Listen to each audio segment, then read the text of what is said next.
नमस्कार मंडळी. या आषाढी एकादशीला जर काही चमचमीत खायचं असेल आणि ऑइली पण खायचं नसेल तर अशा पद्धतीने साबुदाणा टिक्की करून बघा, खूप छान होतात. उपवासाला काही तेलकट तुलकट जर खायचं नसेल तर ही रेसिपी बेस्ट आहे. तुम्ही जर अशा पद्धतीने साबुदाणा टिक्की बनवली ना तर परत परत अशीच टिक्की बनवणार. साबुदाणा टिक्कीला साबुदाणा भिजत घालायची पण गरज पडत नाही. तुम्ही या आषाढी एकादशीला अशी साबुदाणा टिक्की करून बघा. चला तर मग सांगते कशी बनवायची. त्यासाठी काय करायचं, 2 वाटी साबुदाणा घ्यायचा, तो मंद आचेवर भाजून घ्यायचा. साबुदाण्याचा थोडासा हलका रंग बदलला की तो काढून घ्यायचा. साबुदाणा जास्त भाजायचा नाही. हे बघा अशा प्रकारे झाला की काढून घ्यायचा आहे आपल्याला. साबुदाणा काढून थंड करायला ठेवून द्यायचा. नंतर थंड झालेला साबुदाणा हा मिक्सरच्या भांड्यामध्ये टाकायचा आणि छान त्याची पावडर तयार करून घ्यायची. तुम्ही या आषाढी एकादशीला ही रेसिपी करून बघा.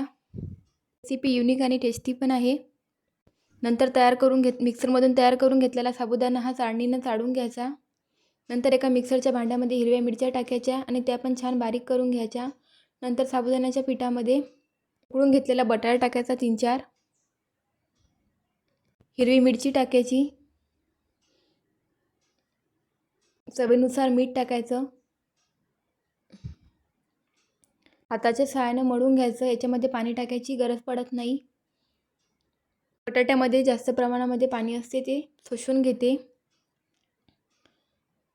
छान मिक्स करून घ्यायचं. त्याच्यामध्ये मी शेंगदाण्याचं कूट टाकायचं विसरले होते. शेंगदाण्याचं कूट टाकून घ्यायचं आणि गोळा तयार करून घ्यायचा. हे बघा अशा प्रकारे. आणि हाताच्या सहाय्याने टिक्कीचा शेप देऊन द्यायचा. मी दाखवते त्याप्रमाणे द्यायचा आहे.